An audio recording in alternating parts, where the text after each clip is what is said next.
And we are broadcasting. Attendees are coming in. We're good. Excellent. Thank you. And welcome everybody to the June 23rd, 2020 regular board meeting of Everett Public Schools Board of Directors. Will you please join me in the Pledge of Allegiance?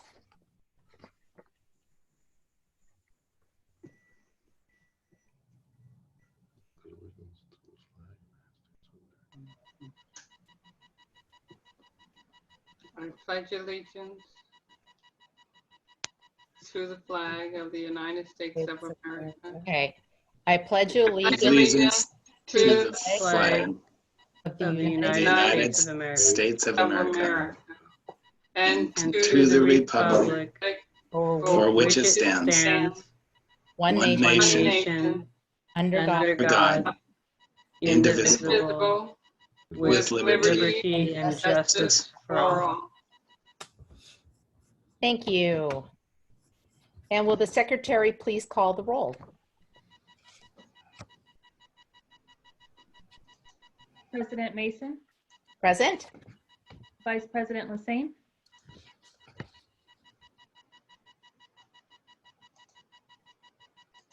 who's present, Director Berg, Present. Director Mitchell, Director Nichols. Present. I'm present too. Nobody said me. I must have had you turned off. Sorry. And no student representatives tonight, is that correct? Correct, the school year's over, so they're not Yeah. involved this time. They get a little summer break. How nice. I'm sure they enjoy that.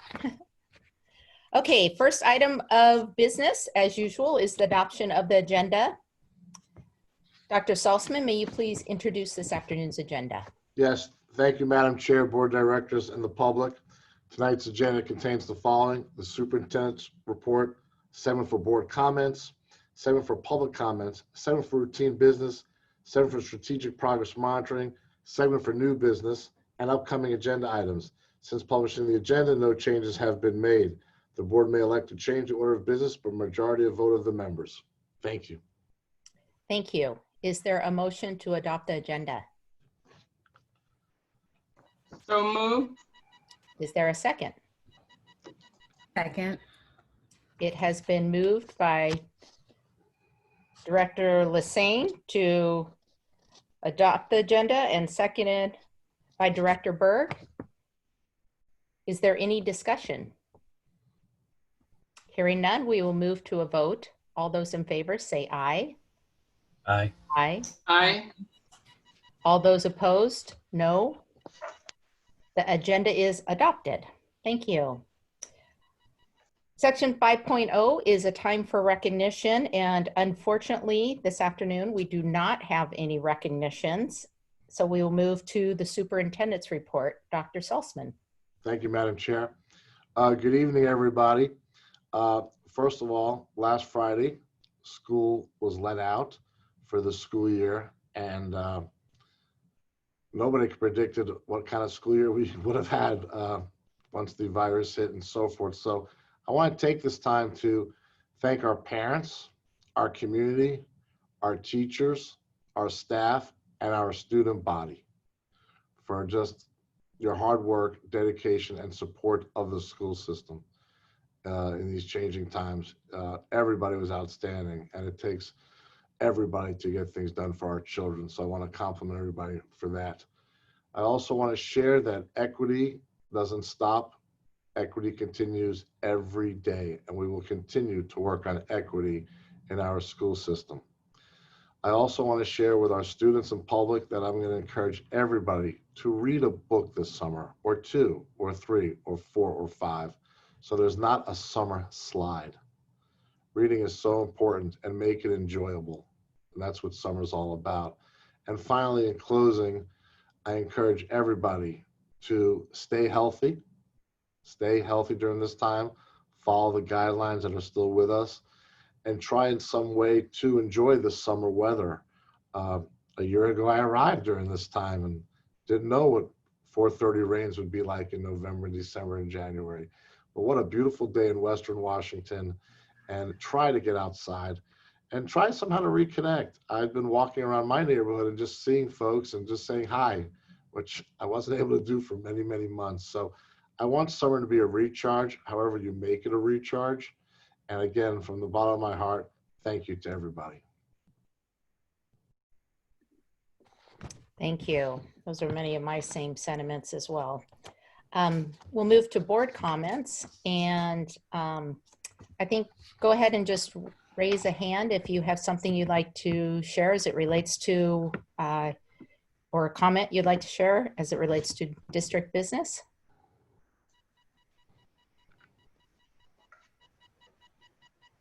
Director Lassane. I have the great opportunity to present to our student representative, Hannah Tran, a plaque coming from the board to her for her service as a student representative on the board.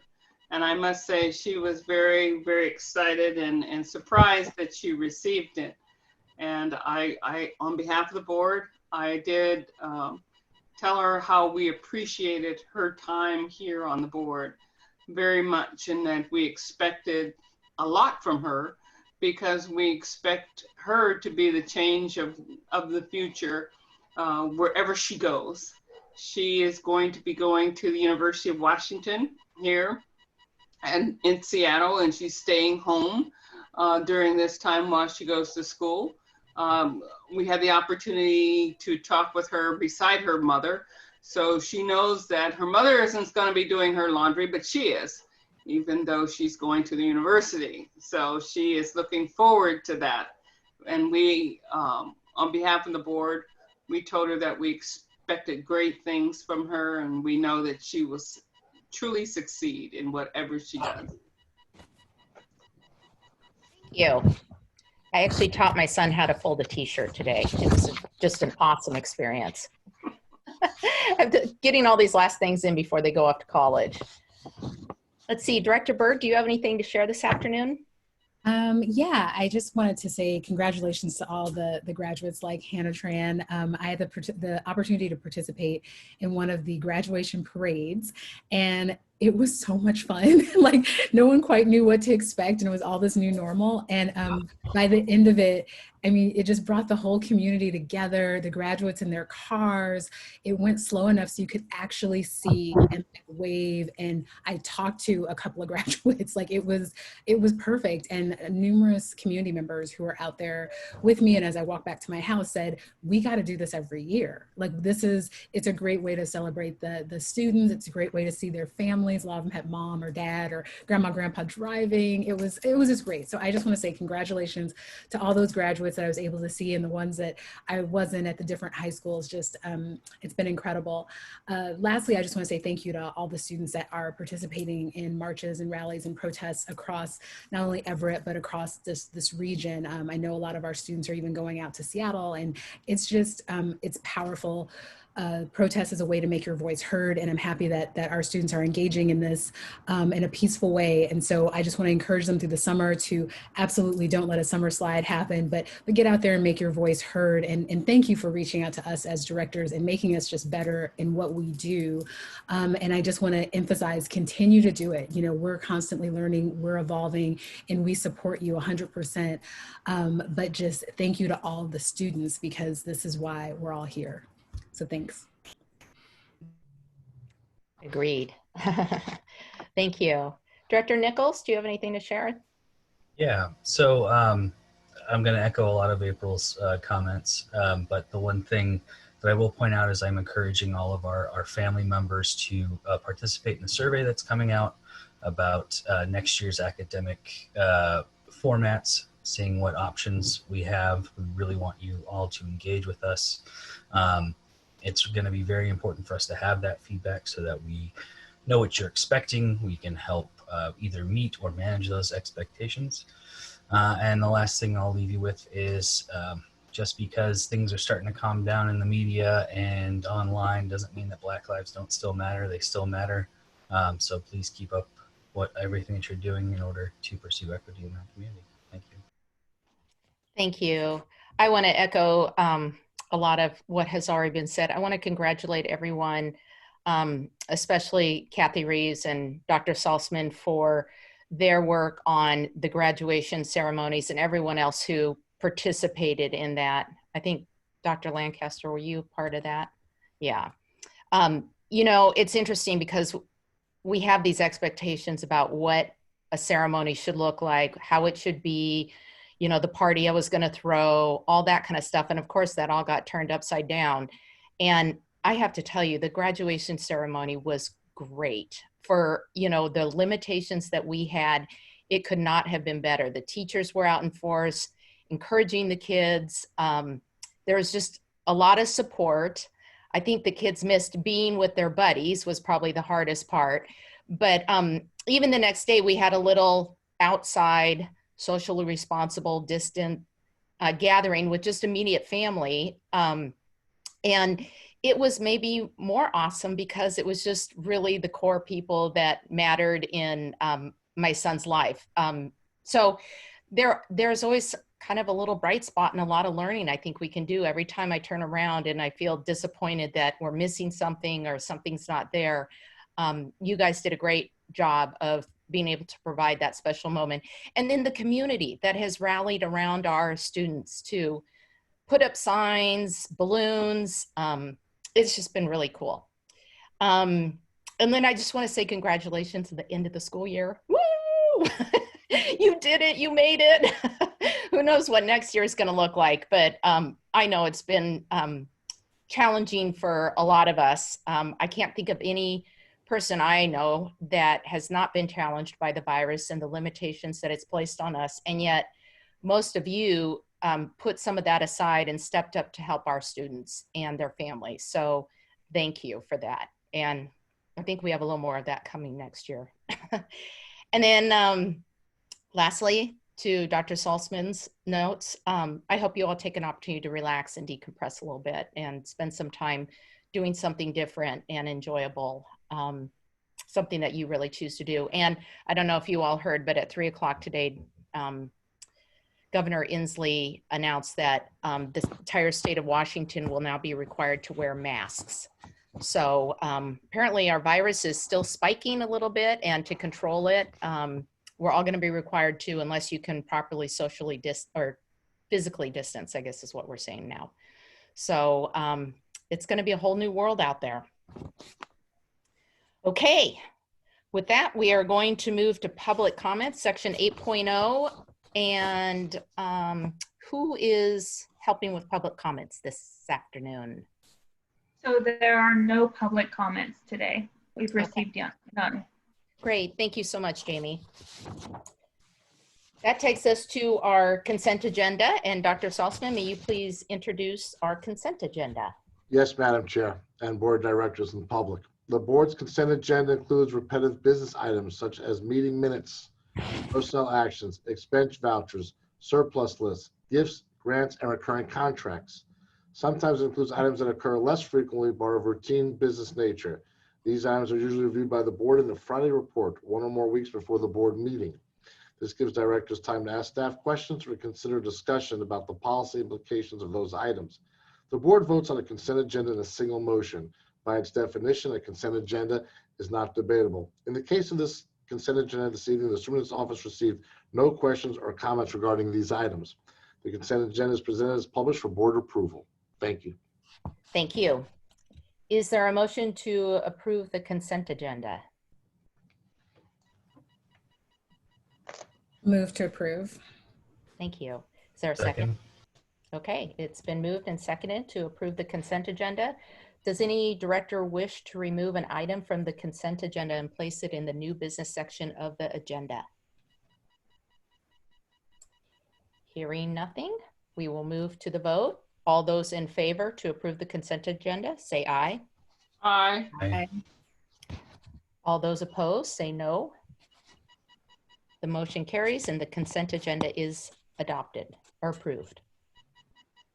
This takes us to section 10.0, strategic progress monitoring. And tonight we have the opportunity to get an update on our integrated technology plan, which I think changed a little bit this spring.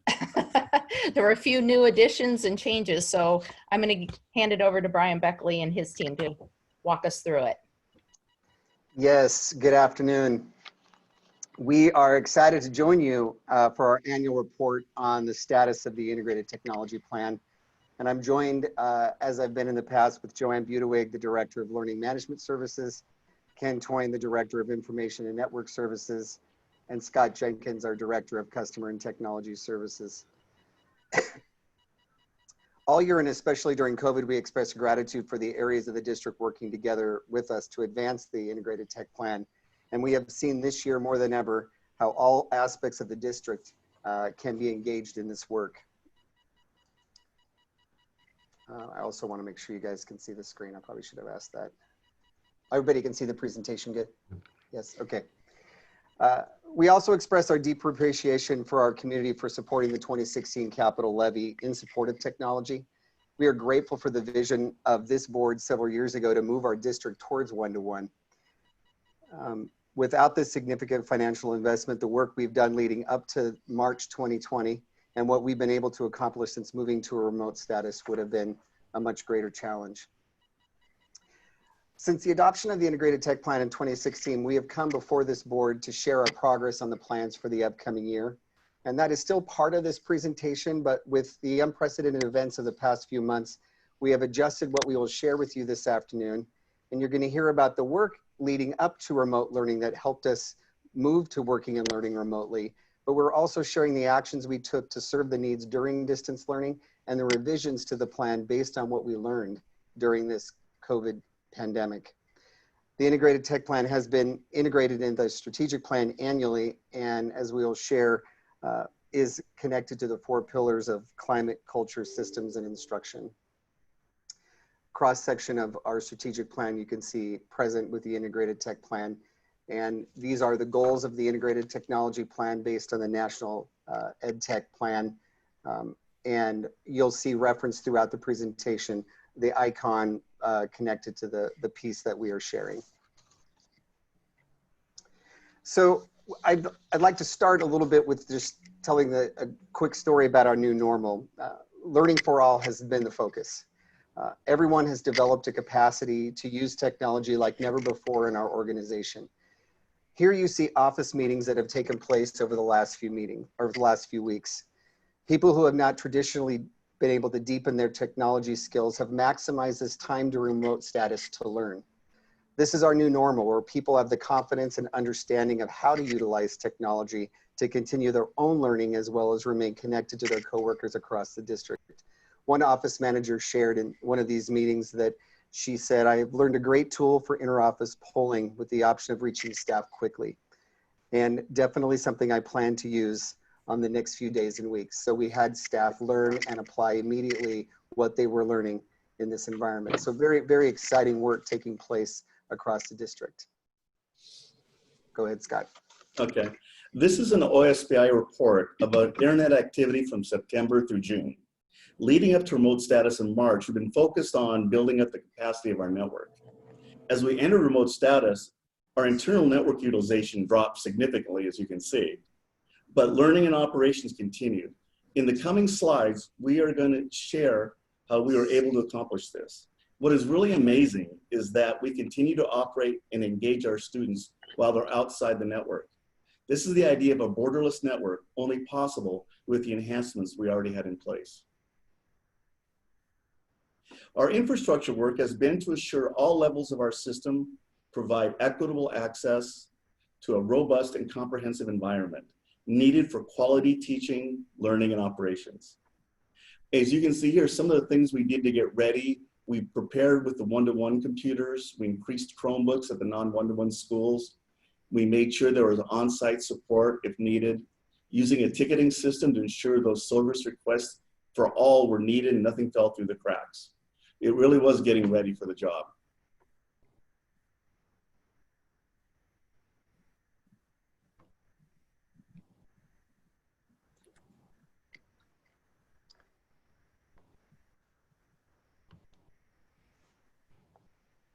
Ken, if this is you, you're on mute. Thanks. Sorry, guys. So as part of the response to the new reality, we were able to quickly deploy 6,000 additional devices to homes. So we had a total of 14,000 devices being utilized from home during this event. We were able to accomplish this with a lot of good partnerships with some companies that have been our partners for many years. Microsoft really stepped up and provided 2 or 3 training sessions a week. Also provided some Microsoft Office certification opportunities for our staff. Google as well stepped up with providing some enhanced Chromebook management tools, and also helped with some deployment activities.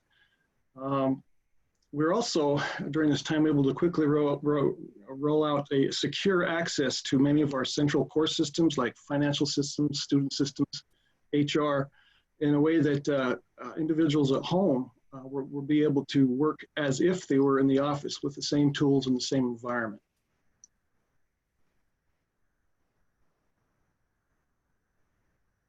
Moving ahead, during the next coming months and year, we are going to prepare and plan for an at-home device use for all students over the next school year.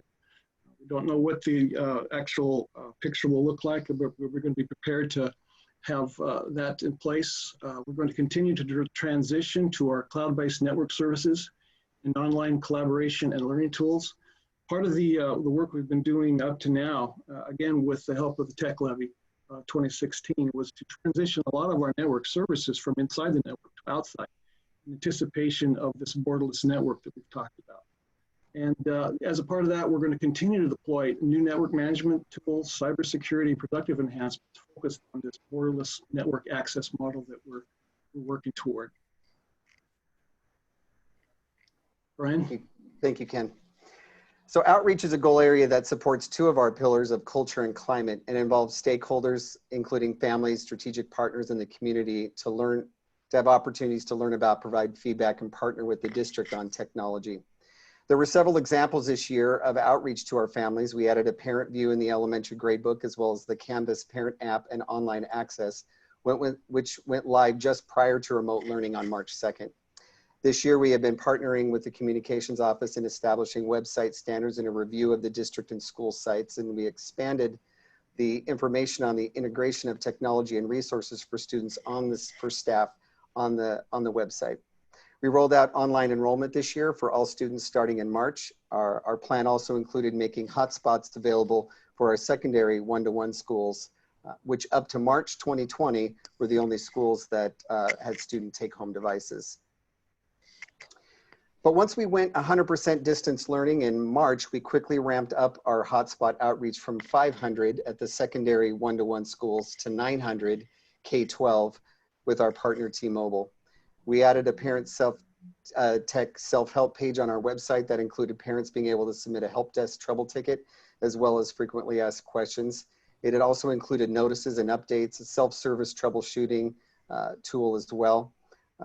We added elementary email accounts to send out messages to our students and families, and expanded online enrollment to more immediate needs. We were able to accept current year enrollments. In continuing the operation of the district, we moved to an online bid management system to enable us to accept and review bids, applications online, and the ability of adding electronic signatures. So looking ahead, as we lessons learned and we look to make changes moving forward, our new reality is being full partners with our parents for promoting student learning. More than ever, we realize the need to support, engage, and offer parent learning and technology help and training for parents. We heard that from our families, and we are ramping up our preparation for that this summer. We are developing resources and tutorials over the summer break, and we'll have self-paced and live training sessions that we'll begin offering in late summer and regularly during the school year to support parents' abilities to use the same technology as their students are using. We are formally offering Remind to offer families communication preferences like phone calls, synchronous video tools, instant messaging, different avenues of an ability to connect school to home. And we're also embarking on our website update to modernize it, but also to make it easier to navigate. And that will be a big focus with a go live date of September 14th. Now, Joanne. Thank you for letting me be here tonight. I'm really excited to talk about our preparation that we had in place around the areas of teaching, learning, and assessment. So the staff training on the integration of technology was across the majority of our schools, with only 4 remaining schools to train in the authentic learning experience next year to support the pillar of instruction. Our EPS Google Apps and Office 365 environments were already collaborative spaces in active use when we went to closure.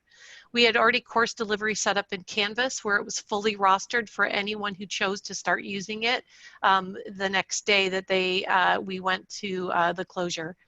We've had websites that we were working towards to build a better interface for our community, and we were able to have those as student tools pages. So when families were able to engage, we had the student tools all collected in one location. We had all school levels, as in the last 2 years, using a common electronic gradebook. And we were operating with our state-provided Zoom accounts, and we had set up our local domain in advance of the closure. In our response to the closure, what we found was that from day 1, we were able to stand up 13 webinars for our staff. The very first day we were closed, we had 13 sessions with sometimes over 400 attendees to help guide them through setting up their web pages for communication. We had self-paced materials for those who couldn't attend the webinars but wanted to learn at their own rate. And we were preparing them for Google Classroom, Canvas, and Zoom from that first day. All our PD utilized the Zoom platform, and we leveraged Canvas for our course content, so our staff could come back at any time to learn more.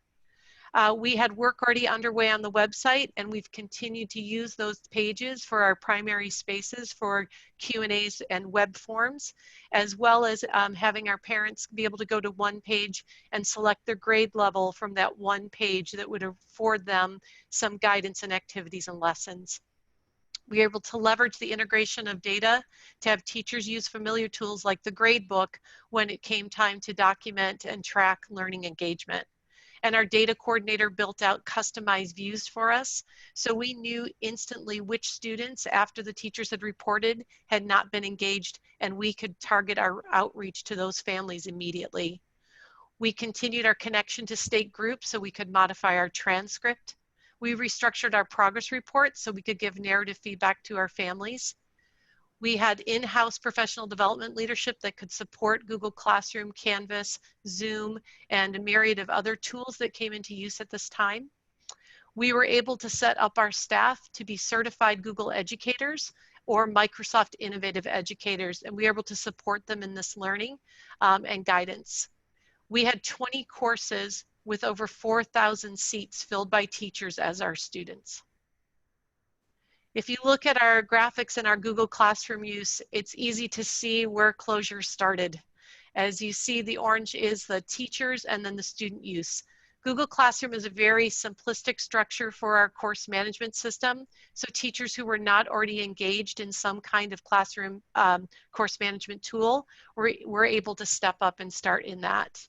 If you look at our Canvas statistics, you see that we've had a gradual increase over time, but that we were able to stand up and see that grow dramatically during this window as well.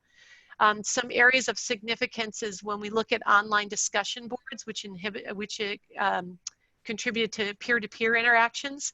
In our first semester in middle school, we had 239 discussions going. In second semester, we had 1,880. In high school, we had 1,400 discussions in our first semester. We had 7,450 discussions going in our second semester. So some really powerful ways that students were still learning from each other beyond just learning from their teachers. The other increase we saw dramatic was in our multimedia recordings.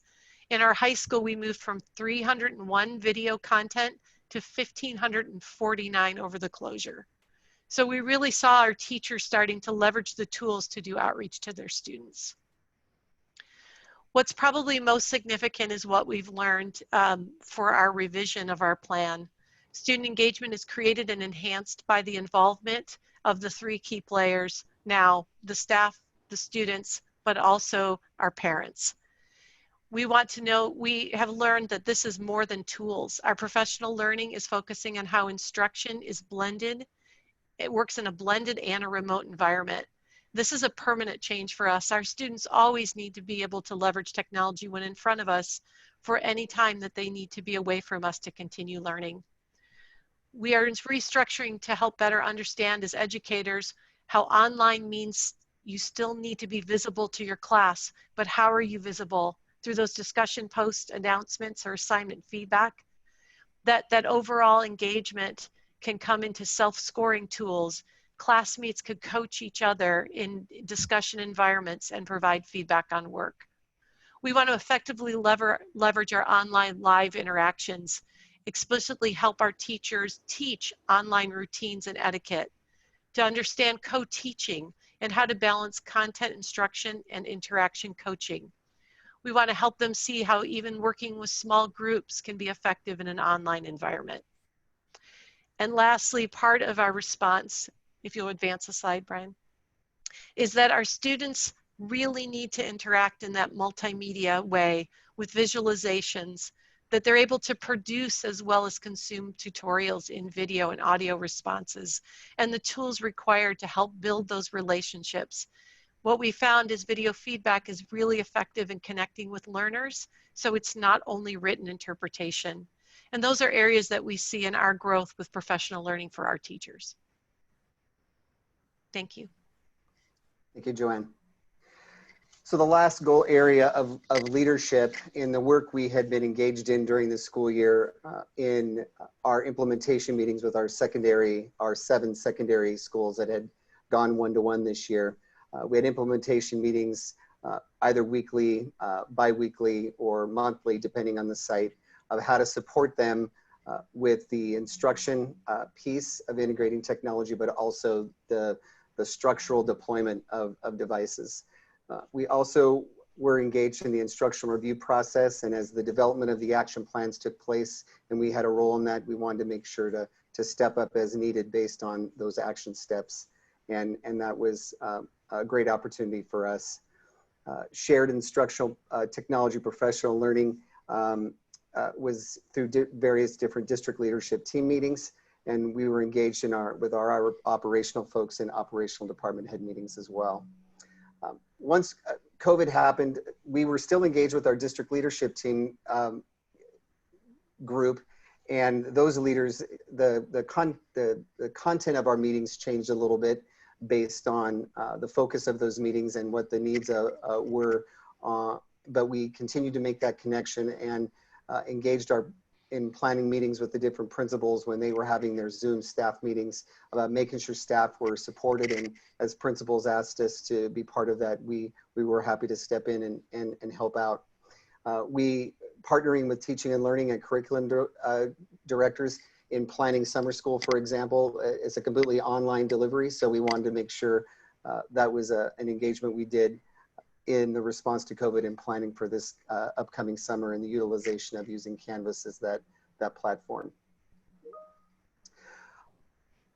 The revision in our leadership team is this year, the exciting thing about where we're headed is next year will be a completely one-to-one district. So our implementation meetings and our connection with the schools will be more important than ever. And we got to make that a priority for how we engage and support each principal and each staff with our outreach and connection with them.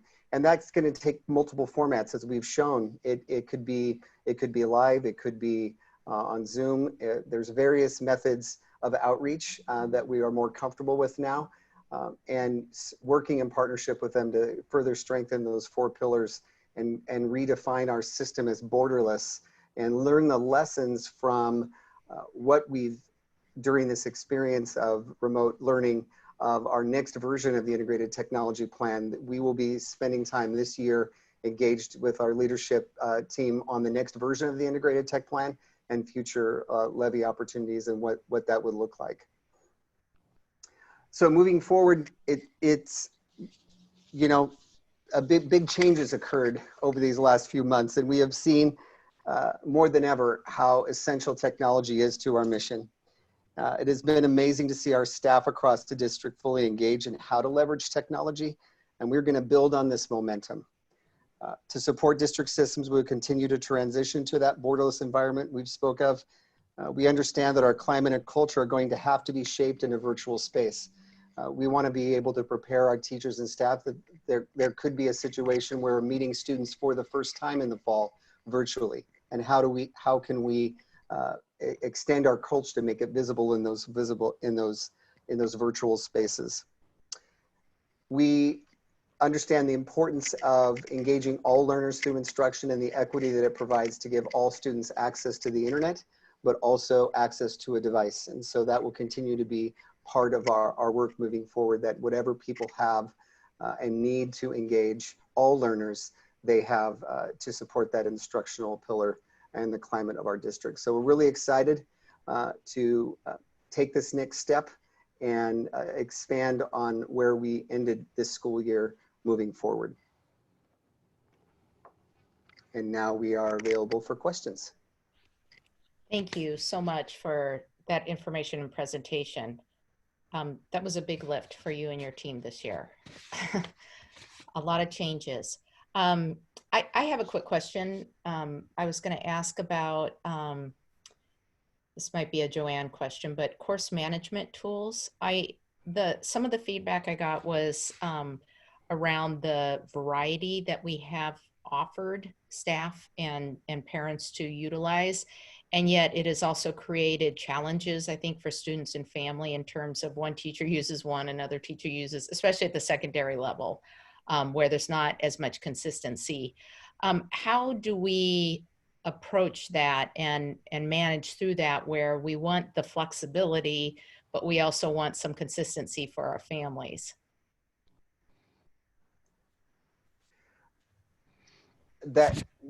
Maybe I could start off, and if Joanne has something to add, that would be great. I think our plan, if we look at Canvas as an example, the plan was to, over the first 3 years, sort of grow that naturally and give people the option to learn that tool. But as we've seen, we might need to be more directive about its usage, or about providing context and a frame around the setup of those different tools for use. And so that is definitely a focus for our work moving forward, is to be a little more directive about in working in partnership, and looking with our stakeholders about how that can look, but to provide some more guidance around supporting teachers in narrowing the scope of we don't have so many variables of what people are doing. So the experience from home is a little less challenging as parents and students are navigating those different systems. Joanne, do you have anything you want to add? Just that Canvas is a place that can be a hub where that information is provided, and directions if there are other tools being utilized, that we're working on some common standards so that the communication is clear. And that's how it was designed, was to be able to link out to other tools, but to kind of come back to a central space. And I think that that's something that we can help our teachers understand readily, and something we can train our community with and centrally support. We have full access to Canvas when people contact our office to help guide them through that. And so I think we're trying to come up with ways that we can centrally support our teachers and our staff, as well as our families. Great, thank you. If you could close the presentation down, and I would open it up for other questions or comments from directors. Yeah, this is Tracy. Sorry I was late. I just have a quick question. Is that all right, Caroline? Please. Okay.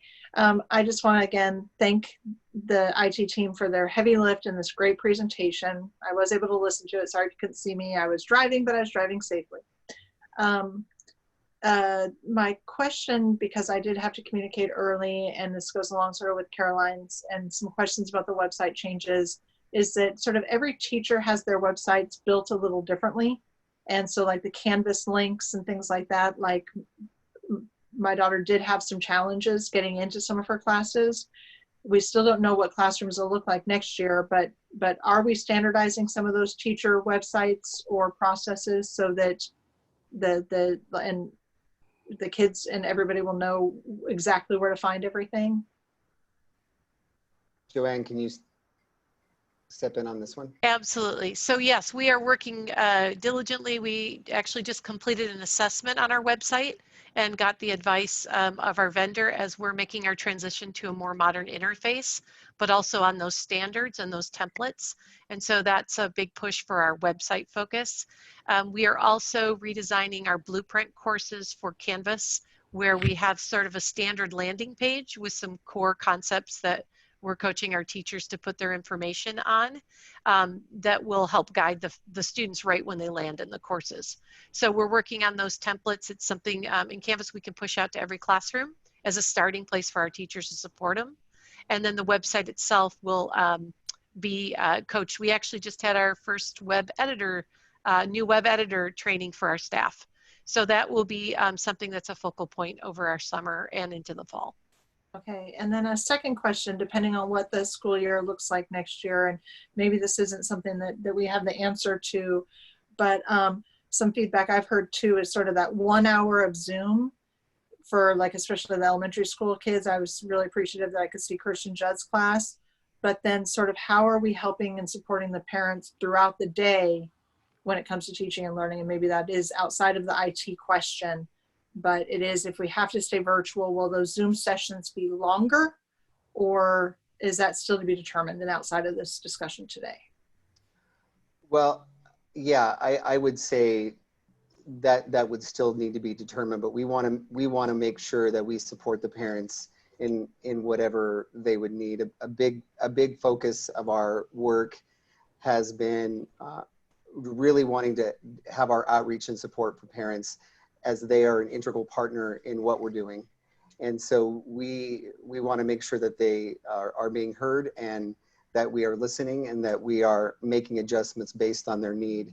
So some of that is maybe yet to be determined based on what the next reality is going to look like. But the parent focus is more important than ever about how we partner with them, and they are a key player. And so they are part of our support network of not only staff and students, but with parents as well.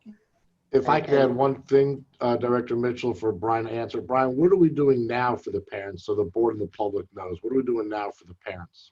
Thank you. So for parents now, a lot of our connection is through our website and is through their ability to, they communicate with us by going to the Parent Tech self-help page and reaching out to us. They can ask questions. They can get the support that they need. Our help desk is available to them, just like they are our staff and students. And they reach us primarily through that system, but they also through phone and through email.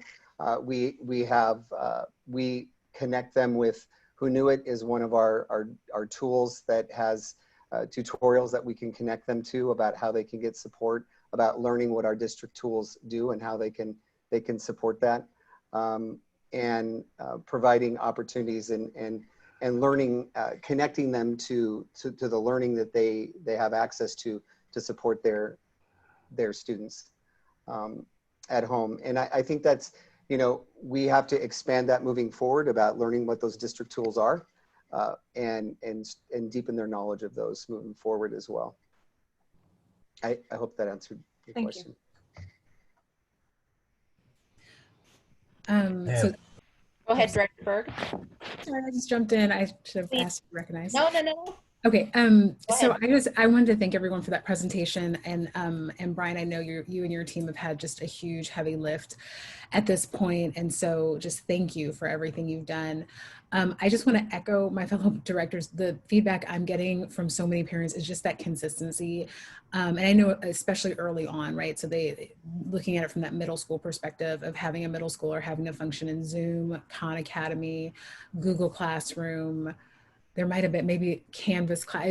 It was a lot. And I think I hope going forward, staff will really be, maybe put in the student's shoes for a day. Like, imagine having to work for 6 hours in like 3 or 4 different systems, and how does that make you feel?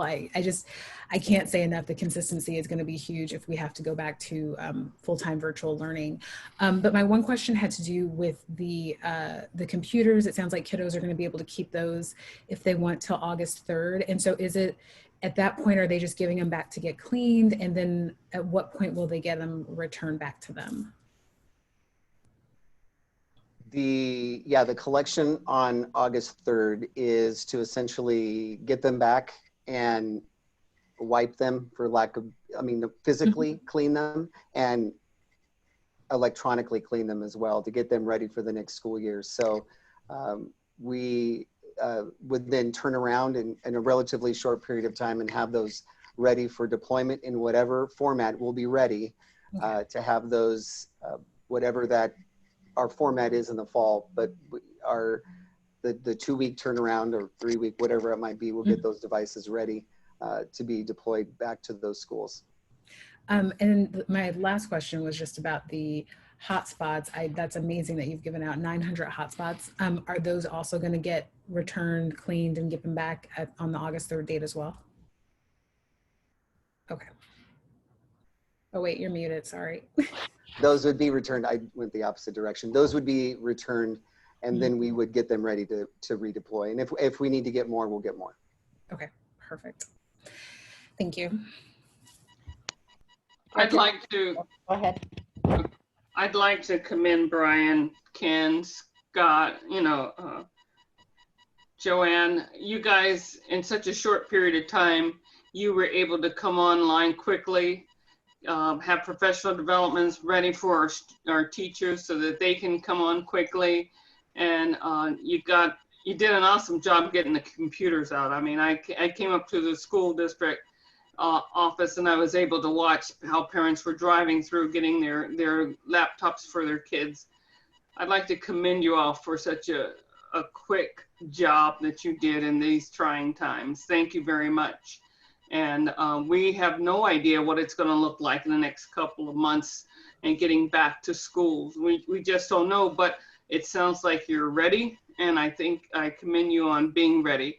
Wherever you think you are, you're going to probably have to do a lot more because you don't know what's going on. And it shows that you're already aware of that and that you're moving in that direction. So thank you. I have a couple of questions or other things to say. What I really like is that you did a lot of training for our parents. This is one of the things that, no school district ever knows how their kids are going to perform, but they know that they're going to perform better if their parents know what they need to do. And thank you very much for taking that step to make sure that our parents were trained, or if they needed extra training, you were there to provide that for them. And thank you so much. I'm also glad that you targeted, or not in a sense targeted families, but you targeted those families of those students who were not engaged, so that we can do more, provide more resources, or get more involved with their teachers, their principals, to ensure that they were actually being engaged in school. So no one felt that they were being left out. And I'm glad that you did that, because we could have gone months and then Johnny or Janie, we didn't have a clue if they were in class or not in class. So thank you very much for that. And that's to be commended. One question I do have for you for our HR and trying to ensure that, each individual was working from home, what type of issues did you have, or that you had to take a look at for cybersecurity concerns as a result of an individual working from home instead of being at the district office? And if you had to do more, did that cost the district more in dollars or just in time, or a combination of both, in order to ensure that our systems that we currently have were not compromised and that individuals' privacy, security information wasn't taken advantage of. Yes, the security systems and the filters and the firewall and all of our systems that we had, Ken and his team worked hard.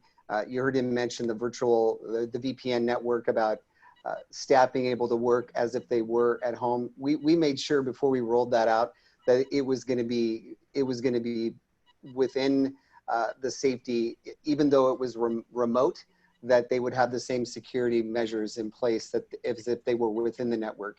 That's that idea of that borderless network, and we will continue to strengthen that. But that will constantly be a focus for us as we continue to harden our network, but also outside the network when people work, to make sure that it's safe. And so even though people were working at home outside the network, staff and students with our, like you mentioned, human resources, they were able to do it safely. Do we have any concern as far as bandwidth with so many students working at the same time from home on the computers, siblings, as well as for our staff, so that we have to be concerned about it in the future? Well, the bandwidth question would depend on whatever their home network is. We certainly don't have a bandwidth issue within the network. We did have some cases where there were families that had multiple students and a smaller bandwidth, and so they asked us if they could supplement it with a hotspot, and that was able to rectify some of those situations for families that had several students, so they could essentially extend their home network to be able to have several students on the network as well. But that was more on the home network side than it would have been a problem on our in-district. Okay. And our staff don't have that concern if they're working from home, do they? A few of them did, and we helped them out as well with the hotspot, especially our staff that work in rural areas, that they have bandwidth issues out there, and so we were able to help them out. Thank you. Thank you. Director Nichols, do you have anything to add or a question before we? Yeah, I just had two questions. Again, kudos all around to you folks to really stepping up and getting it done this year.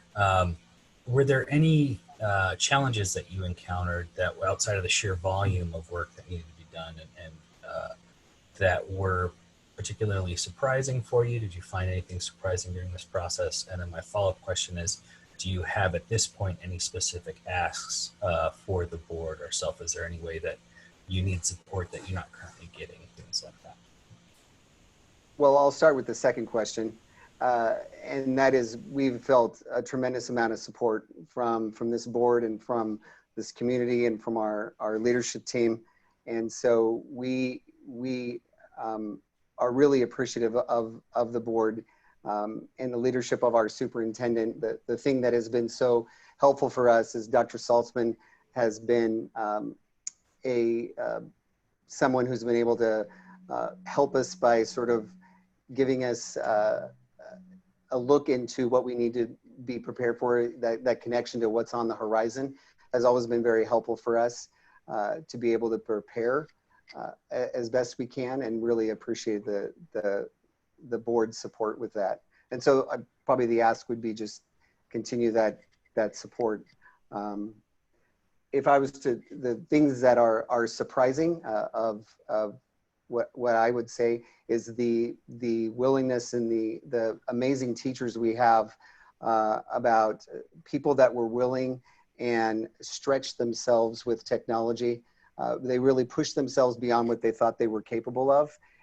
And a lot of our classified staff took advantage of the amazing professional development. You heard Joanne share some of those stats. So I think what was surprising is the hunger people had for technology PD and how they really embraced that in all segments of our school.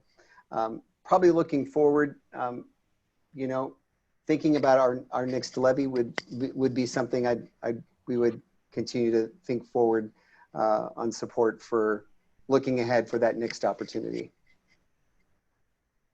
can I ask one last question, Caroline, really quick when it comes to security, safety?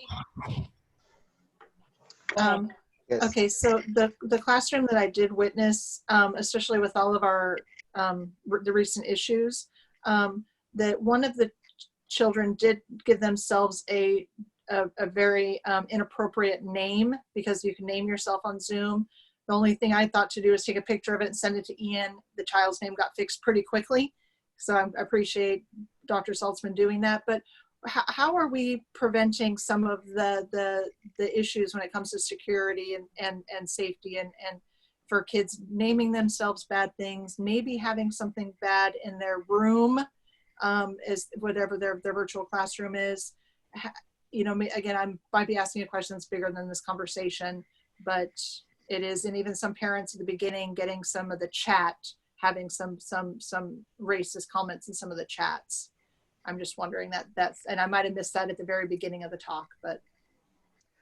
No, what we found is Zoom, which was a primary vehicle for our video conferencing, they made a lot of updates during this COVID pandemic, because they weren't really sort of set up to take this volume. I mean, this is nationwide. So they made a lot of changes of things that students could not change. We continued to update and outreach our teachers about things they needed to make sure, safe practices about setting up their classroom. We had the Zoom PD class was by far the #1 that our staff engaged in on learning. And we had people come back multiple times and reach out to us about setting it up safely. And that changing your name feature is one that moved to the inability for them to be able to do that. The addition of the waiting room is another example of stopping some of that behavior. So that continued to be something that evolved and improved as we went through, and then we continued to outreach with our staff on that as well. And one thing I'll mention just as an aside, with parents and that hunger for, or sorry, teachers and that hunger for learning, we had a number of teachers take advantage of the Google certification, and a number become that Google certified level 1 or 2 during this process. And I think the Zoom training, the Google certification, the Microsoft, those are just examples of how that expanded. Okay, thank you. And I had read that like Zoom is starting to do some encryption that they hadn't wanted to do. And that's just, I mean, how do we keep our kids and our teachers safe continuously if we move into this virtual thing? So thank you. Madam Chair, for a lot of evolution. Madam Chair, may I just have a point of privilege? Yes. If that's okay. First of all, this department did an amazing job. I mean, the unknown, we did not know this would happen, right? So I want to compliment them. I do want to say this. One is this is continuous, and it's really about parental engagement next, right? How do we engage our parents to learn technology? Should never forget that. But publicly, I have to say this. Every child in America should have internet access. That's what we should make sure in our system all across America. When we talk about hotspots, no child should be denied that internet access. And I will tell you that superintendents all across the state of Washington and all across the country are going to advocate that every child, when you talk about equity and access, should have internet. Okay, and that I'm going to really push in our United States government from the superintendent's point of view, because we did a great job here, but here in every state in our nation, every child should be able to have internet access in our country, especially when we're dealing with a virus. So I just had to say that publicly, and I thank you for the point of privilege, Madam Chair. Thank you for that. Okay, I think if you have follow-up questions, feel free to send an email and we will move forward with the meeting, which takes us to section 11.0, information and discussion, and we have no items under this heading tonight. Section 12.0, unfinished business. There is no unfinished business as well. So we will move to new business, and tonight we have the adoption of the operating budget for fiscal year 2020 to 2021, and this is a first reading. I believe Mr. Moore and Ms. Floyd are going to walk us through this. Thank you very much. Good evening, everybody. Just for a moment, I will share a screen.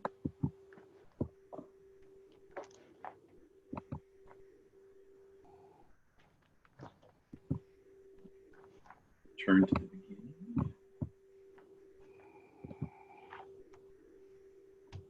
No, that's not the beginning. Okay, just introductory comments. I would concur and thank the IT team specifically for the VPN access and the ability for us to do complex work with complex systems. It really made this possible. Also thank all the members who contribute to putting together the budget. Tonight I just want to, Ruth and I would like to talk about just refamiliarize ourselves with the mandated budget adoption process, talk about the changes in the four-year fiscal outlook since March 17th in our work study session, and then re-emphasize the significance of enrollment on district resources. That's really a focus on not only this year, but what can happen depending upon how we structure our schools next year. And then consider who we're messaging in the budget delivery each year. And since about 2018, the state required a four-year budget out of districts. We've always had one, but there's always a message you're sending when you're projecting out 4 years. So we'll talk a little bit about that. And then Ruth will go through the 4 funds and present the information to you. So again, the reason I like to point this out, and it's important for our public to know, is that the budget development goes on for an entire year. It begins in the fall when we are talking to the board with the four-year fiscal outlook, and we begin to define to what extent we may need to increase or decrease revenues. We work closely with the superintendent, of course, and cabinet, and our administration team, and our fiscal advisory council to come up with a list of recommendations. And it's important for our public to know we spend time with the board, I think in early February, as well as on March 17th, talking about what we believe is the best set of changes for the following or ensuing school year. And in that instant, we went through a list of reductions and enhancements that balanced about 2.5 million. At that point, our teams are going through using what is a really unfriendly state software document that really communicates to the state and our legislature. And then we're required to have a public hearing on the same exact date in which we adopted. So the emphasis here is that as we walk through time, as we engage our fiscal advisory council, it's a very public engaging process and accumulates with the document that you see attached in this presentation. So I appreciate the board's support, the superintendent's support throughout the year to get to this point. You can see some of the key dates, and as President Mason noted, we'll be back next week with the adoption. So the first thing to talk about is the influences on our fiscal outlook. This says COVID impact on four-year projection, but recall back on March 17th, I think that we were spread out within the Port Gardner rooms. The legislature had not concluded or was near concluding. We were considering the ramifications. And so our projection at that point in time didn't anticipate some of both the fiscal impacts that came out of the legislature, and it did not include some of the long-term implications of COVID. So at that point in time, we concurred with a plan that basically said, we're going to buy time. We see reductions will be necessary in 2022-23. They're likely to be significant. They're primarily caused by this structural deficit where the state is cutting our funding by 2% a year. And let me put a caveat on that. 2% a year assumed that IPD would be around 2% so that we wouldn't have a net reduction. We would be held constant. That has changed now. But we also knew that we were going to use a combination of reserves and cuts each year in order for the legislature to get back to a biennial session, as well as we know that we have another levy ahead of us. The second part of our structural deficit is the way the levy formula is flat and it doesn't allow growth within the formula. So we're hoping that those kind of changes back then will offset the need for reductions in the future. Now we move forward in time after COVID, or at least not after COVID, but to the extent where we begin to see the implications that occurred this year. And I think it's important to point out, when you shut down schools, there is a fair amount of savings. And here are a few of them that we've occurred since then. Some of our budgets obviously aren't going to be spent. We spend about $3 million a year on central substitutes, and we didn't fill those positions. That's $1 million. Curriculum adoptions that were on track for this year, including professional development, became more logical to push onto a future year due to the PD and the training that would occur. And then just general spending dollars. So this list of elements really contribute to increase our beginning fund balance. In other words, we've been planning on starting next year at about 8.9%. So this helps us by counting on an increased beginning fund balance at 10%. And you'll also note that last bullet, COVID costs near $2 million to be offset by CARES funding. I think the real point there, and I know we're going to talk a little bit more about this next week, is that we assume that the money that we're spending on COVID can be reimbursed to the greatest extent possible through COVID, in particular, and as well as through FEMA. So there's two types of CARES funding. There's the CARES funding that's coming through the state, and there's the CARES funding we'll apply directly to FEMA.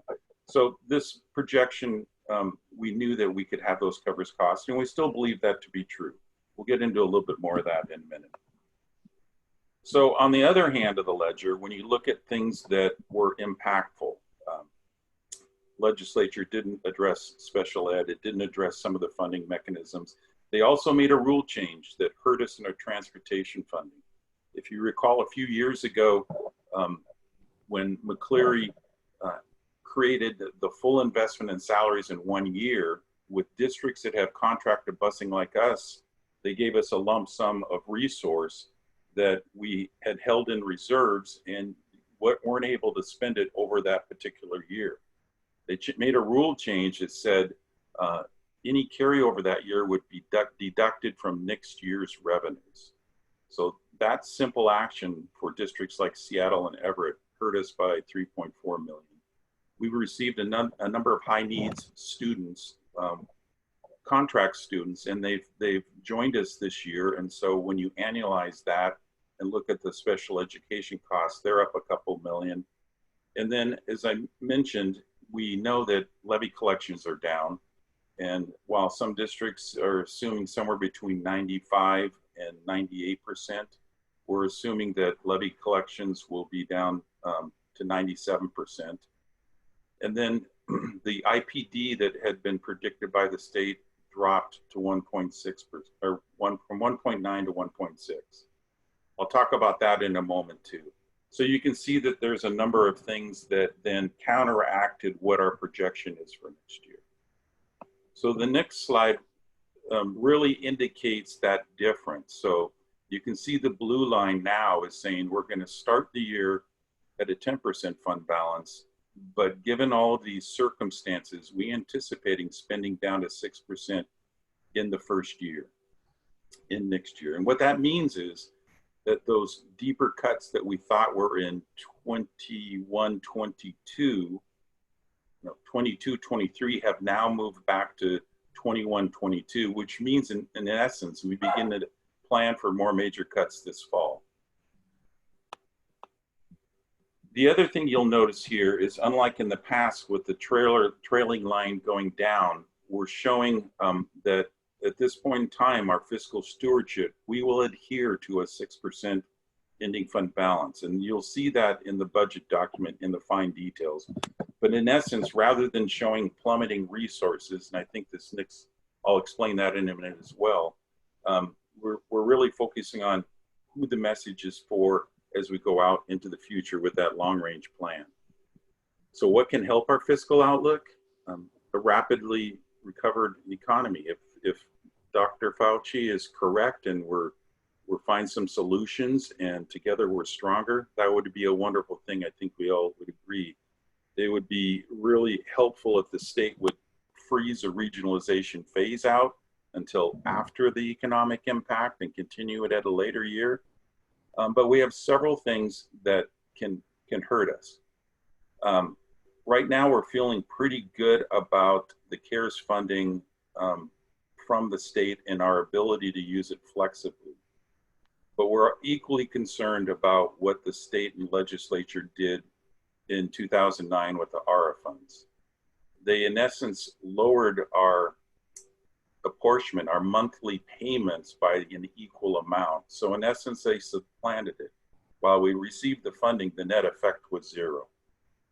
Some would speculate that there may be some more challenges with that, but a recent occurrence, for example, is we have not collected a single dime of CARES funding yet. We will be eligible to apply for it shortly. But in essence, the legislative staff has authority over it. And what they've done is, instead of allocating our access to the full 2.6 million, they've kept 20% and set it aside. And that 20% is speculated to be on hold until the legislature meets, I think, in August 10th. And we anticipate and hope that that is the fullest extent in which they supplant or take money from local school districts that are available. So that's one risk that we're looking at. Is we know we have CARES costs this spring, and we'll tally that up and show you. Simply stated, $1.5 million of that is paying food service workers in a time period where there are no lunch fees, and lunch fees drive the program. So we're eligible to get reimbursed for $1.5 million in revenue loss because there were no lunch fees while we were out there providing all these meals. So the long and short is there's some volatility. We're learning more each day. In fact, we have a conference call with the FEMA representative, and we'll be back next week to tell you more about what we're buying, what it looks like in that respect. The second exposure is the legislature has to make deep cuts, and while we're constitutionally protected, there are some things that they will look at as not being a big basic ed cost. And so the districts that are rural, the biggest fear there is local effort assistance, that taxing offset. Historically, it's never been touched, but that would be devastating. There's other things within their factor. I spoke about IPD. There's some conversations, if you look at it month by month, if you look down at the bottom scale there, they lowered it to 1.6, but I think it's 0.3 this month, and they can select a number or a month that would radically reduce our salary funding in the area of probably $3 million. A sizable drop of enrollment, and that sort of goes in two branches. We've been talking and planning for next year, understanding that, and this is, a few weeks ago, in terms of there may be less students that that move into our neighborhoods. And so while the budget is fully designed for a slight enrollment increase in the staffing levels, the budget is actually limited on appropriations. So by approving this, we realize that we'll have to work within those appropriations if in fact enrollment does come in lower. But more concerning is what the state could do to calculate enrollment, which goes back to the legislature. So I think I've covered most of the things here, and next I'd just like to talk a little bit about that second point, is what could happen. Right now and historically, enrollment and our resources and most everything that they find our funding on is based upon registration and attendance. And then you get your traditional funding. And if you think about it, we almost look at it, it means that, quite frankly, if a student is enrolled and they do not show up for 20 days, we have to unenrollment. So in theory, you get funding for a student that shows up once in 20 days. And it's important to state, because funding is the student enrollment is what sets everything you do for the entire year, including your entire commitment to certificated salaries. Well, as we know, during COVID, we weren't able to count enrollment. And so we extrapolated from February and calculated through the end of the year, and our revenues were secure. So how are we going to count enrollment next year? There is this implication that engagement, and no doubt we all agree, the work that was done and the way we did it this year was really about engagement. And if that is the case, it can significantly impact our enrollment. So what we're trying to do is to get them to bifurcate how they look at enrollment. Yes, there's an engagement component, but there's also an attendance component, and resources need to be tied to the attendance component, and accountability can still be tied to the engagement component, but don't do it in the form of resources. And if you take that into a ripple effect, free and reduced lunch percentage drives funding for federal programs, learning assistance programs. And if we don't have a fully, our free and reduced lunch program is identified by selling meals and by meal participation. So we're going to have to be very strategic on how we can be sure that we're identifying those students who deserve and need those sorts of resources, because it'll eventually ripple into the state and federal funding that provides them that resource. And then finally, our levy is based upon either the number of students you have or the AV, and if both drop, then that's a problem. So this is a lesson, hopefully, and a message that enrollment really is important, and that we need to lobby the state. It's one of the things we are as districts, trying to make sure that they don't lose track of trying to save money by decreasing the way they calculate enrollment. And then finally, it's all about timing. So this diagram states that when you think about the percentage of our staff that are certificated, we commit to them on May 15th that you'll all be employed next year and you'll all provide services to our kids. And we've done so.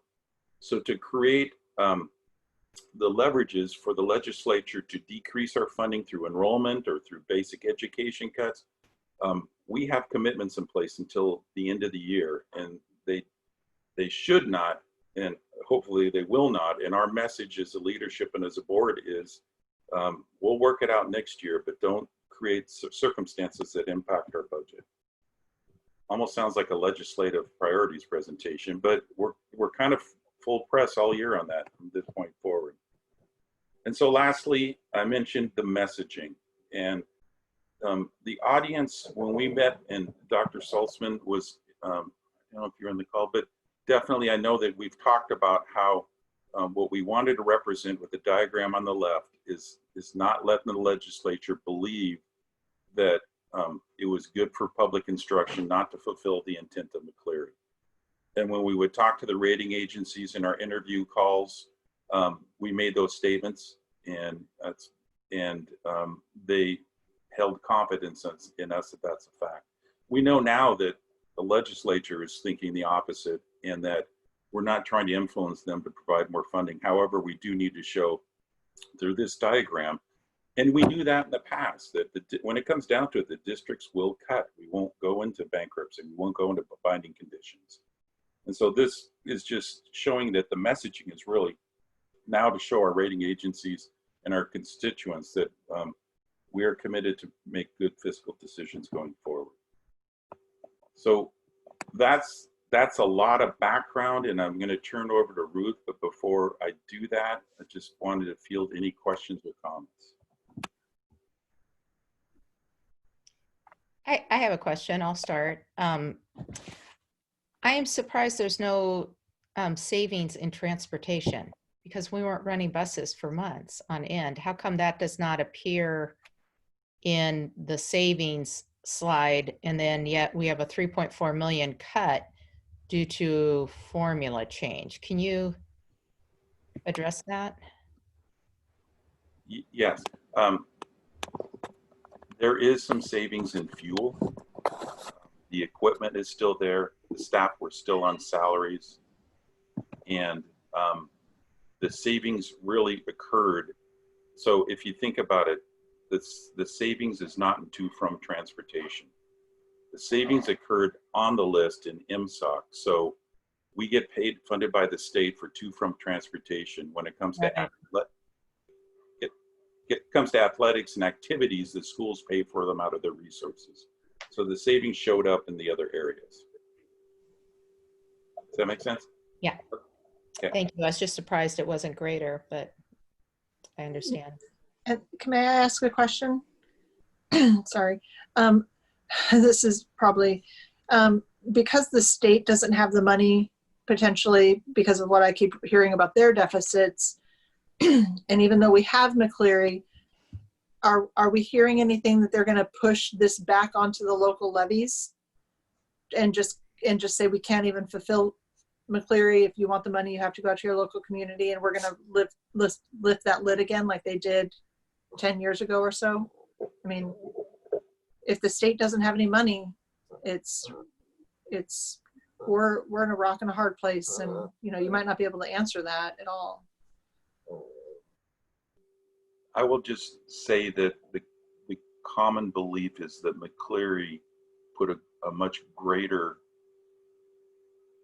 definition and protection for state funding of public schools, and that it is much more challenging for them to do it unless there's willful neglect. And so those are very good questions, and we have to wait and see. I mean, obviously they reconvene on August 10th. We'll have some really clear indicators on what they may or may not do. And I appreciate your term willful neglect, because it is neglecting our students. I really appreciate that. I've got a question. Oh, go ahead, Pam. I do have a question regarding enrollment. When we start talking about enrollment, when students in the fall come back, and I'm sure they will in some manner, and if by chance we're in a hybrid situation of traditional enrollment for the classroom or online, by sheer virtue of them enrolling online, even though they may not be 100% engaged, does that not count as full enrollment?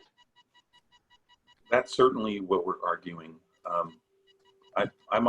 I am on one of the state committees, and Friday we're talking about just this. And I know that OSBI believes if they show up for 1 day in 20, and you're in a hybrid model, and you're in an AB and they come every other day, we just create a mechanism that's based upon attendance, not based upon the accountability measures. And there has to be a way to do it. And the leverage is that we have costs in place, and these students need services. And if anything else, we need more educators in this environment. And so the answer is yes. I think the only question mark comes in when it's completely distance learning. And then what they would suggest is you get pushed into an alternative learning program. That sounds easy. Not really, because you have to have an individual plan for every student, and you only get 85% of this funding per student. So we're really trying to make it clear. And I would say the fiscal team and OSPI is advocating to get that message across, that somehow, even if you're in one of those models where your high school is fully remote learning and you're in these different stages, it's important for that accountability not to be reduced and the funding need to be reduced accordingly. What happens if we lose students, as far as enrollment goes, to private schools, which may have a lower teacher to student ratio for each one of their classrooms, and still have online learning? What happens then? That is one of the things that we've contemplated short of the funding mechanisms, is what could make our enrollment be less next year. However, those private schools have the same distance learning components, and so I can't respond to the quality of education you'd get either way, but they're going to have the same challenges with space and ability to teach. So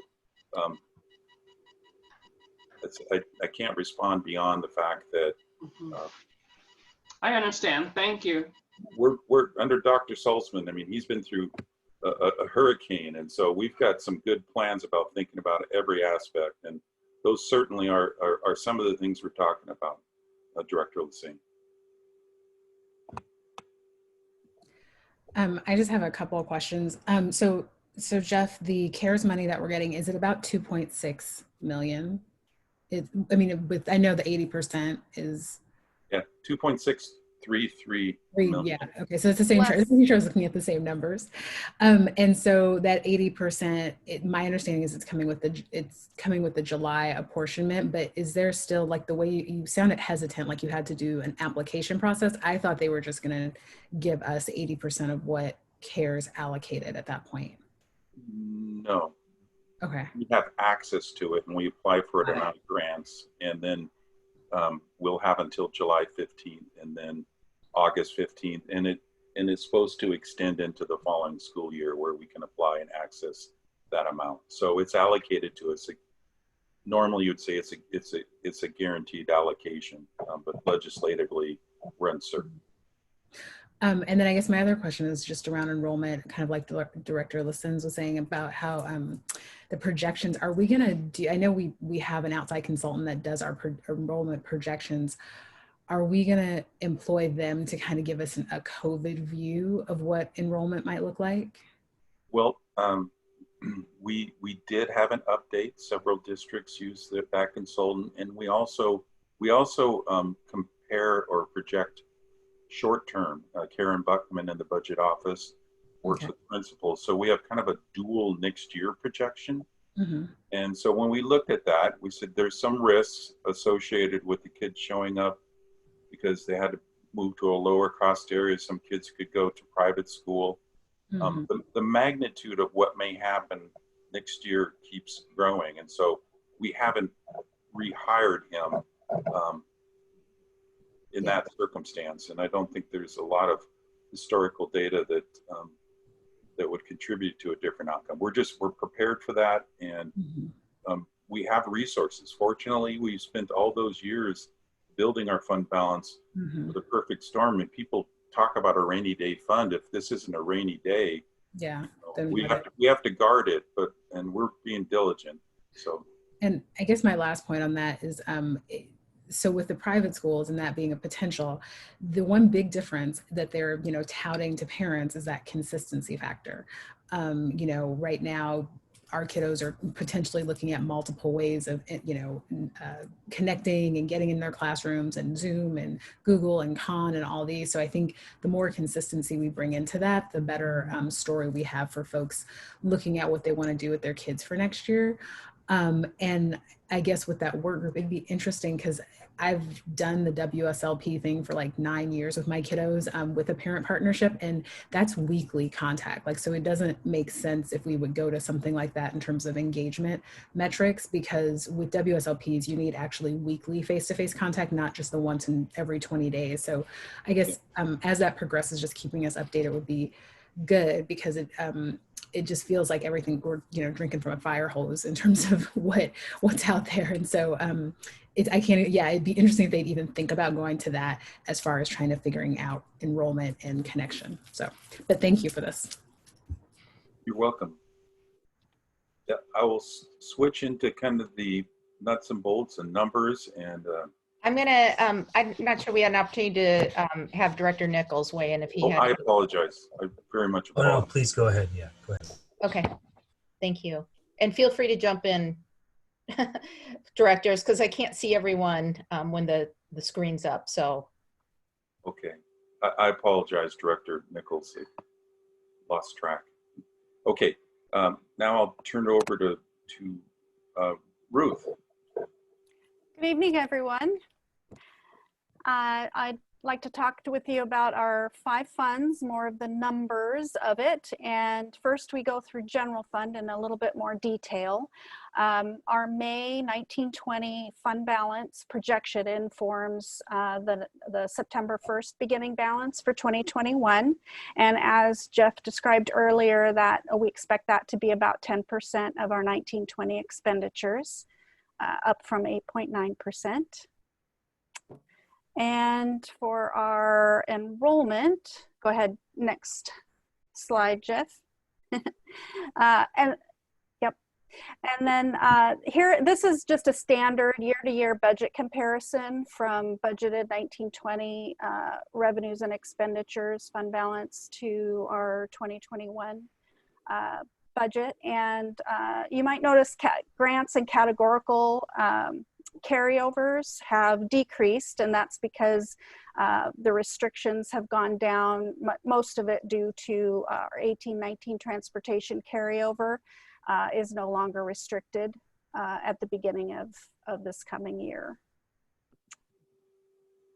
And next slide. This is an enrollment summary. We look at enrollment in a couple of different ways. The first is based on what we project October 1 head count to be. And so this is a comparison of October 1, 2020 compared to October 1, 2019 budgeted.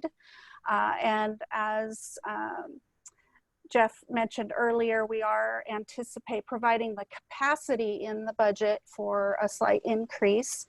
Annual average FTE is what we're actually funded on. So we base our staffing on headcount enrollment in October, and then our annual average FTE is what we are funded on through apportionment. This is a summary of our revenues. You'll notice local taxes are up with our increased levy, and we actually rebalanced some budget capacity in local non-tax to better reflect where actual revenues come in. And then state special purpose is down due to special ed funds for the Birth to Two program.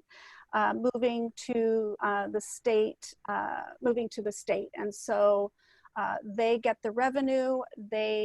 We have been contracting with providers for Birth to Two, so those expenditures for those outside providers also will move to the state, and so your revenues go down, but then your expenditures also go down, not by the total amount, but they do significantly go down. So that is an offset. And next slide. This is a graphical representation of the revenues in those major categories. You've seen, let's see, state dollars is about 77%, and then local levy about 13%. That is a change from several years ago. Before McCleary, it used to be more like 70 and 20%, 70 state, 20% local levy. So there has been significant increase in state dollars over the last several years. And then this is a required report by the legislature. They wanted us to show the board how much revenues we receive from the state for non-salary items, which we call MSOC funds, versus how much we spend in those areas. And you'll notice that expenditures are budgeted to be more than revenues. We rely on levy to help support some of those non-salary items.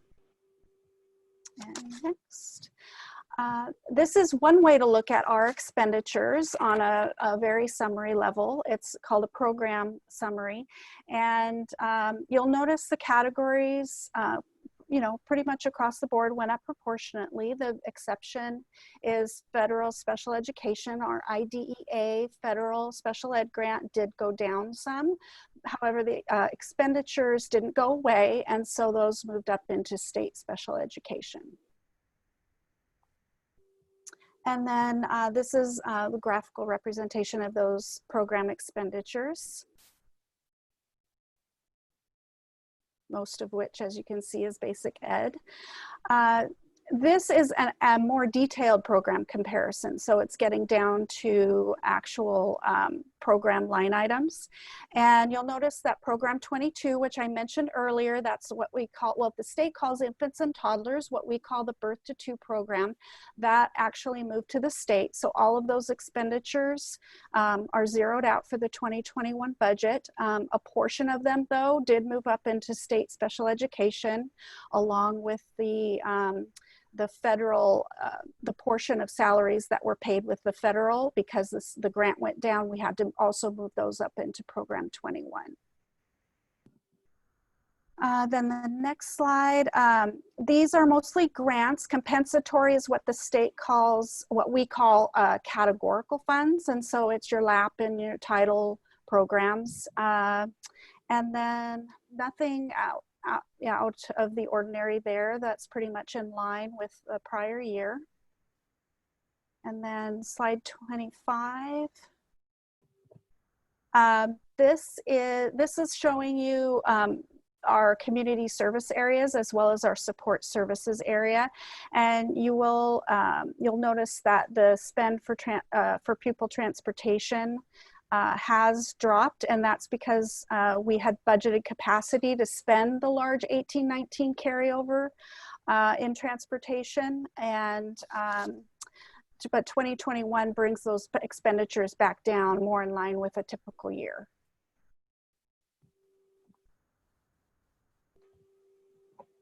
And actually, this is another way to categorize our expenditures. It's called an object summary. And non-salary budgets are lower. And this is due to an influx of the state McCleary numbers a couple of years ago that were allocated to categorical programs. And so that happened pretty late in the legislative season. And so we budgeted the capacity in the MSOC area, so those non-salary budgeted areas in 1920. But as the year went on to this year, we realized that the categorical programs were spending them more in the salary areas. And so we realigned the budget for 2021 to be more representative of what's actually happening. And then this is just your graphical representation of the objects. And it's clear we are a service organization with 86% of our budget expenditures in salaries and benefits. All right, so then we have the 4 other smaller funds, and ASB is the first one I'd like to talk about. Next slide. And ASB is in line with the report that you received in May that the students provided to you. Because students raise their associated student body monies early in the year and then spend throughout the year, we feel that fund balance may be higher than that $1 million that you see there in 2021, just because they didn't have as much opportunity to spend those dollars late in the year. And so that could be a bit of a change, but the budget right now is we're maintaining that at $1 million carry forward. All right, and then debt service fund, it creates some capacity for a $50 million bond sale for capital construction. The rest of those expenditures and revenues are in line with expectations. And then for capital projects fund, also includes a bond sale, $50 million bond sale. You may notice that the operating transfer there of $3 million, that's because the capital levy has prescriptive uses, and some of which it's accounting rule that some of those uses can only be spent in the general fund. And so we transfer the money, that portion of those expenditures out from capital projects into the general fund so that we can spend the money out of general fund. And then here is a list of some of the projects that we'll be working on over the course of the next fiscal year. Capital Projects maintains a multi-year expenditure plan, but these are the anticipated amounts that will be expended for this fiscal year only. So as you know, Woodside Elementary project is much more than 5.7 million. This is just the portion that we expect to spend in 2021 fiscal year.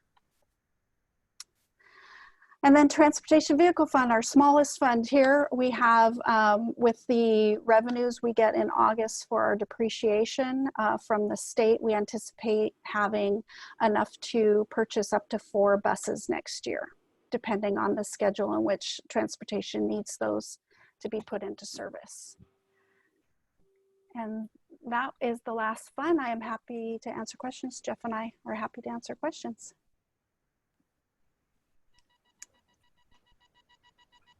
First one to speak up gets to go.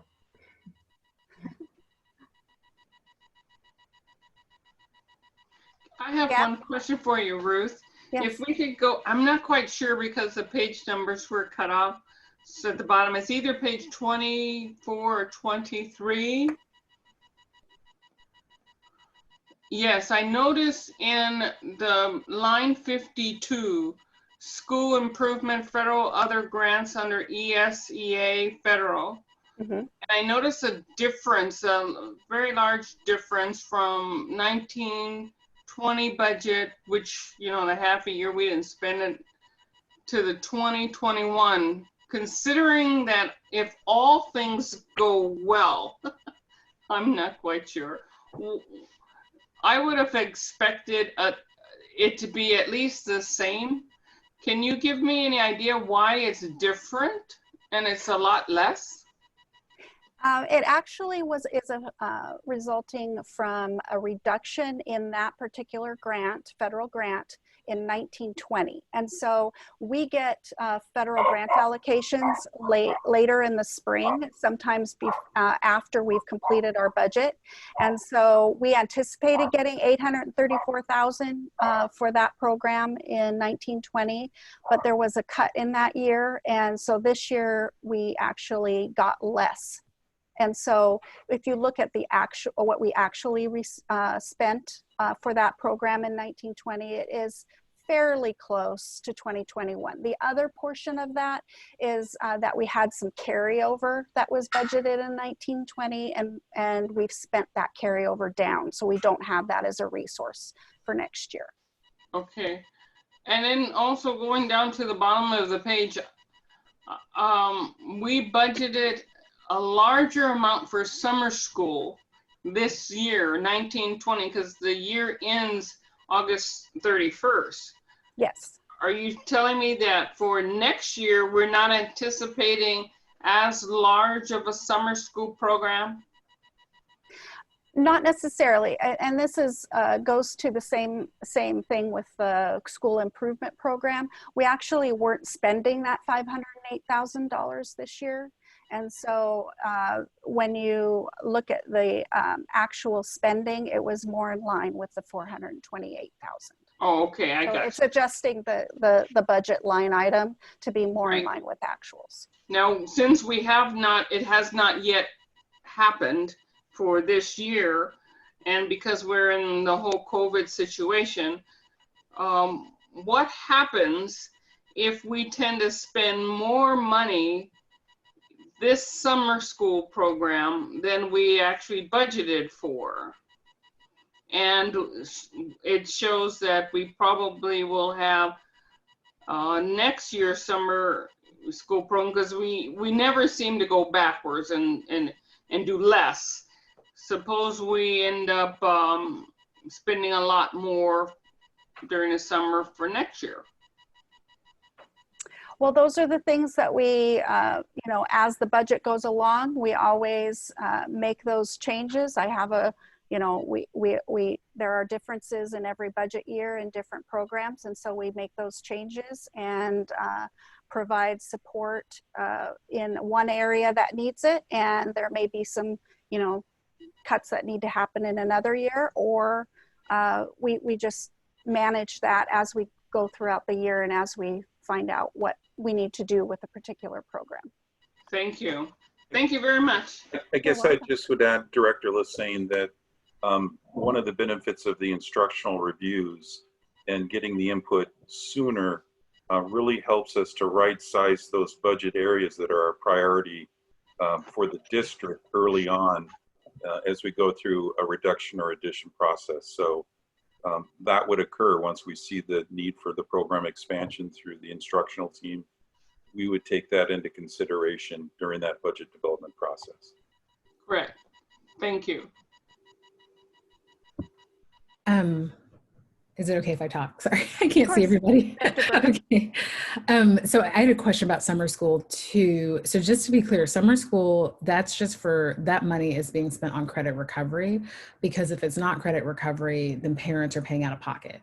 Is that correct? That's, most of it is credit recovery. Some of it is student funded at the high school level, but the vast majority of it is district funded. Yeah. Okay. So does that include the student funded piece of it? Yes. Yeah. Oh, interesting. Okay, I was wondering, I'm just asking because as a parent, this is the first year we signed up for summer school, and like $600 later, I was like, good God, like that is like really expensive. So, so I just, yeah, I could see where those numbers like add up quickly. And my only other question, which was, I guess it's kind of to you, Jeff, just to circle back to one thing we had talked about earlier in the year, which is the financial committee, because I know that gives a lot of input into this budget process and what we're looking at. Is there a timeline for filling next year's vacancies or structure that you can talk about? Yes, Dr. Saltzman is looking at a couple of models, and he can share them with you. The Fiscal Advisory Council is likely to be a step 2 in that, and I will defer to him for any further explanation. Thank you. So one is we'll have principals and assistant principals and staff on it. Another one will be advertising with Jeff. Will advertise with Kathy to get community members to be on that fiscal committee. So you got, you know, a lot of voices there. You can't have 200 or 300 people in there, but you can have a nice spectrum of principals and assistant principals, and also community members. Maybe there's people that have retired from the fiscal committee, or maybe they want to join the fiscal committee. So we get more community input. So what I'm doing is Jeff's working with Kathy Reeves to advertise it when they have those committees. And then also we have from each area, a middle school principal, an elementary principal, a high school principal, because you get different perspectives. Then an elementary AP, a middle AP, and a high AP, because all three have different flavors, right? So it's good to then get more community input as we do this, because even as you look at summer school, it probably would come out less, for example, because it's remote compared to live last summer. So, or how do you look at, you know, having a middle school teacher, elementary teacher, what does that look like? So we're going to get that committee. That is direction on Jeff and Kathy to advertise that, but also working with staff to identify principals of each area so they could be on it. And just the last question on that, like previous committees, I think there have been occasionally you've had board members be able to submit names as well. Will that be in place for this, or would we just direct community members to go through the channels? Or I have no problem with if you gave it to Caroline, she can give names, and then Jeff and Kathy will coordinate some advertisement as well. I'll be working with Jeff to look at the principals and APs, but if you can get with Caroline maybe early next week and Jeff more, and we can reach out to those people. Okay, sounds good. Director Mitchell or Nickel, any questions? I have no questions, thank you. Not at this time. Okay, I do have one question. I was focused on slide 32, which is the capital projects fund. And I was looking at some of those projects. Are those all planned for next year? Is that what that list is, or what is that? Or are those? It provides capacity to do those projects. So they would come along as the project plan is initiated, and it provides capacity for these expenditures. It doesn't necessarily mean they will be spent in total at those numbers. So when we work closely with Mike and I and the teams, and we look at the August 4th bond, we're creating capacity to fulfill what our voters are going to support in putting the classroom, for example, at Everett High School as an example of how we would spend the money, and also putting the capacity in the debt service budget to go out and sell bonds. So we're creating the capacity. Okay, thank you. Any further questions? Okay, thank you both for the detailed information. I think, as Director Berg said it best, it would be great to continue to get updates as changes are made, just because it's such an unusual year. So I don't know if that's a Friday report thing as we move throughout the summer, or how that might work, but maybe more frequent than typically we've done in the past, just because there's so much changing. So, okay, so we're going to move on to our upcoming agenda items. Not many this time of year as we wind down, but Dr. Salzman, please share with us our upcoming items. Thank you, Madam Chair and Board of Directors. At the July 1 regular meeting, we will discuss the following: strategic plan, year-end progress report, continuous learning update, 2021 budget hearing second report, third quarter financial report, new administrators recognition, May financial report, annual operating plan, the state auditor's report, and the Everett Public Schools Foundation contract. Thank you. Thank you. Sounds like a full meeting. Okay, so section 15.0 is executive or closed session, and this afternoon or this evening we do not have an executive or closed session, which takes us to 16.0 adjournment. I want to thank everyone for your time and being here tonight, and at this point, this meeting is adjourned. Thank you, everybody. Be safe.